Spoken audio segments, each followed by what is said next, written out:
Hey guys, today's Monday, May 4th. We are learning more about derivatives today, specifically the product and quotient rules for derivatives. So we're still in Chapter 12, Section 4, Unit 4B. First off, the product rule. This helps us find the derivative without having to FOIL or distribute anything first. So let's say we have two functions multiplied together, such as f of x times g of x. In order to find the derivative with respect to x of this entire function, what we can do is take the derivative of the first times the second plus the first function times the derivative of the second. So let's do this in an example. So first, I see that this is two functions multiplied together. I can call them f of x and g of x. To find the derivative of h of x, what I have to do is take the derivative of f of x. So I'll use the power rule on each term. And for this video today, ladies and gents, I am not going to be explaining the power rule each time. If you still need help with that, you need to go back and watch the video that has to do with power rule. Times the second function. So I have the derivative of f of x times g of x plus the first function. So I literally just write down f of x exactly as it appears times the derivative of g of x.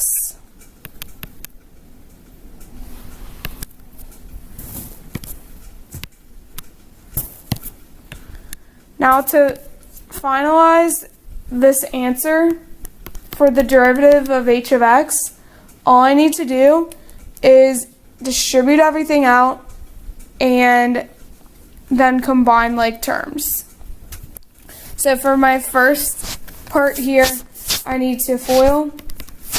So I get 9x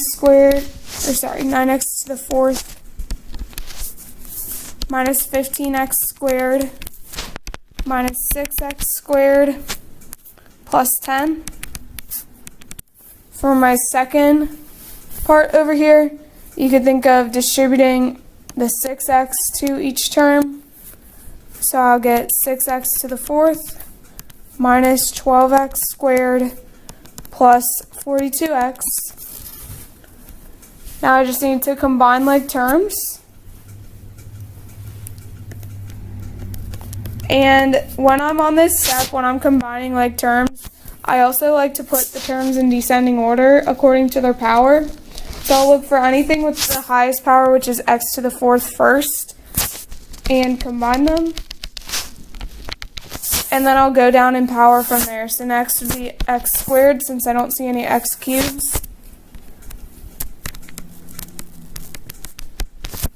And then x to the first power.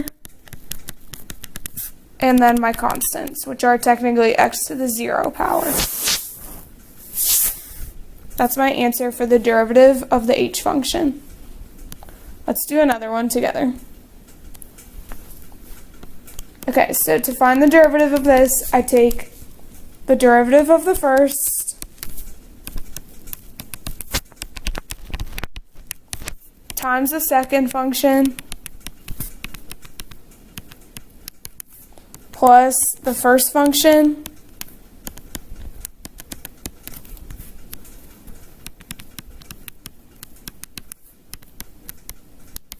times the derivative of the second function. Once I've followed the power rule for each term and I've done the whole product rule, next I just need to distribute everything out and combine all my like terms. So I'll start with distributing 3x squared to each term. So that gives me 18x to the fourth minus 3x cubed minus 6x squared. Next, I will distribute the next term. So now I'm distributing my negative 8x. Gives me negative 48x cubed plus 8x squared plus 16x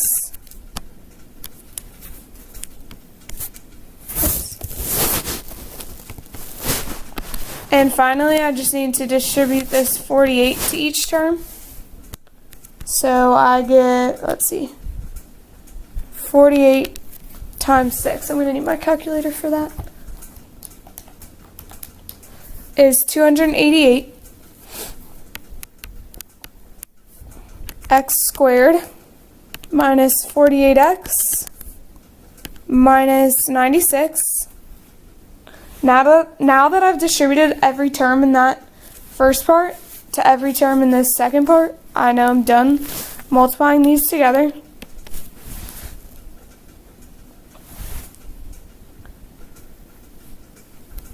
Now I need to go on to the second part. So I'm going to distribute 12x to every term first. So let's see, that gives me 12x to the fourth minus 48x cubed plus, let's see, 48 times 12 is 576, and x times x is x squared. And then I need 12 times 64. That gives me negative 768x. Now that I've distributed 12x to every term, the next step is to distribute the negative 1 to every term. So I know multiplying by negative 1 is just, basically I'm just changing the sign in front of each term.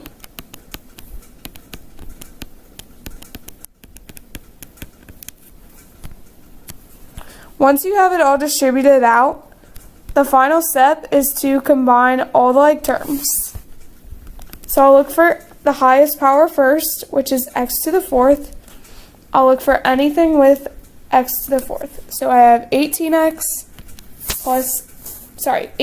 to the fourth plus 12x to the fourth. That gives me 30x to the fourth. Next, I'll move on to x cubed.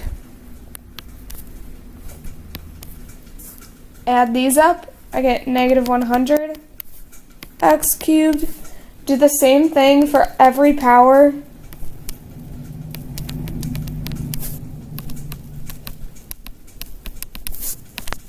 Combine all your like terms, and this is your answer for the derivative of h. Alright, I'd like you to try this practice problem shown at the bottom on your own, so pause the video and see if you can do it by yourself first. Here's the solution.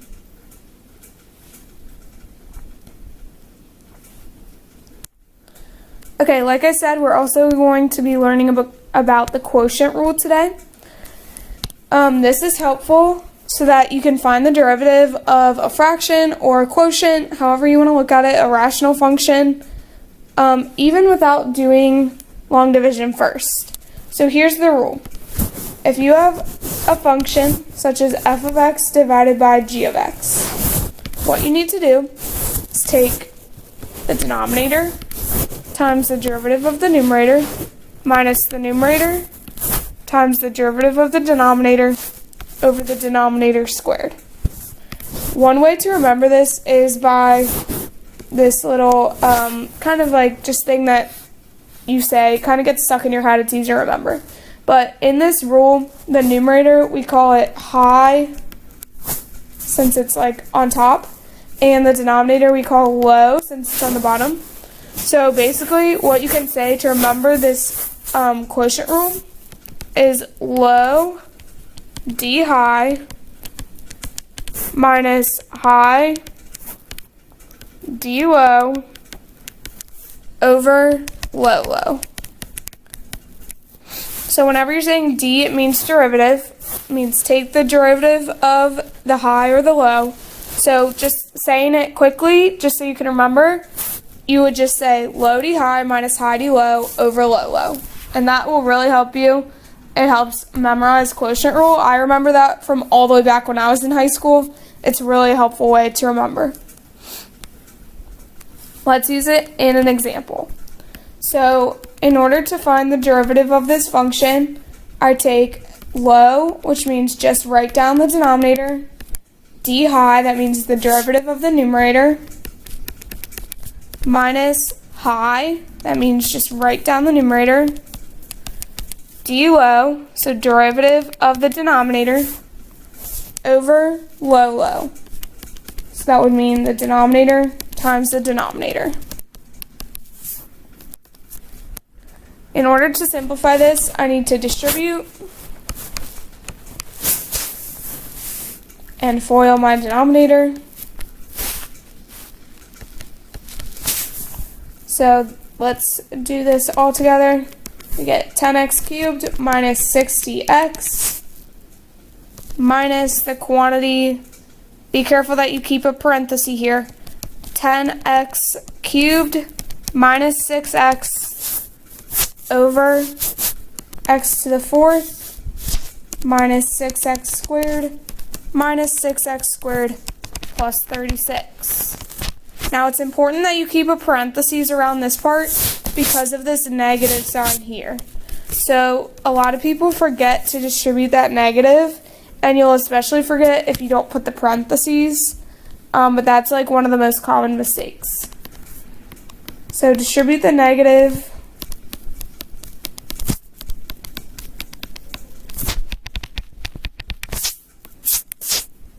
Combine your like terms in your denominator a while if you'd like.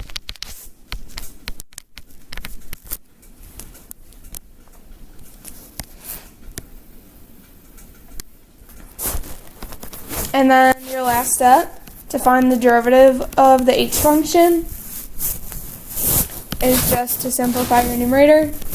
Notice 10x cubed minus 10x cubed, that cancels out. So we have negative 60x plus 6x, that gives me negative 54x over the denominator.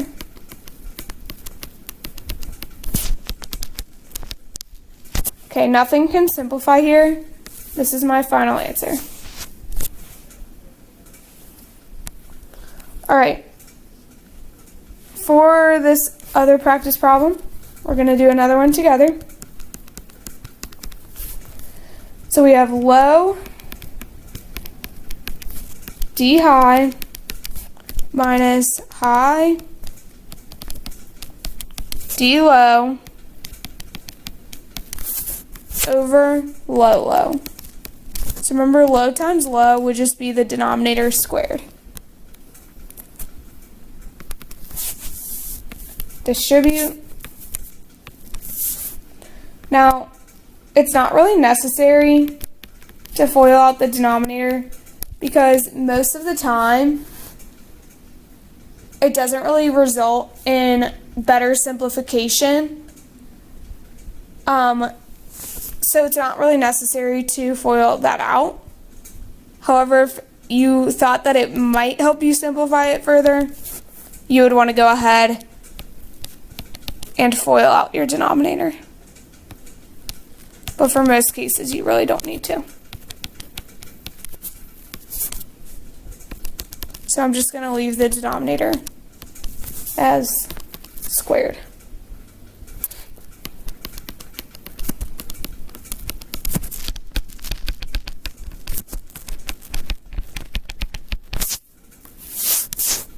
Most of the time, it will simplify without squaring it anyways. Alright, so combine like terms in your numerator. You get negative x to the fourth minus 24x squared minus 4x over x cubed minus 2 quantity squared.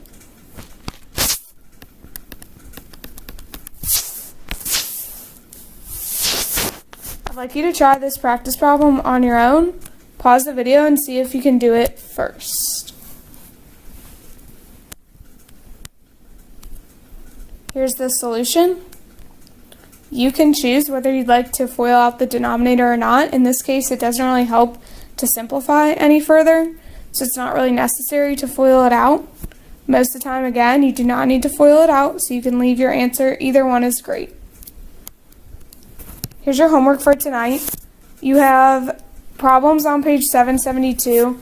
For these, you are doing every problem between these numbers. So 28, 29, and 30, 34, 39, 40, 41, and 42.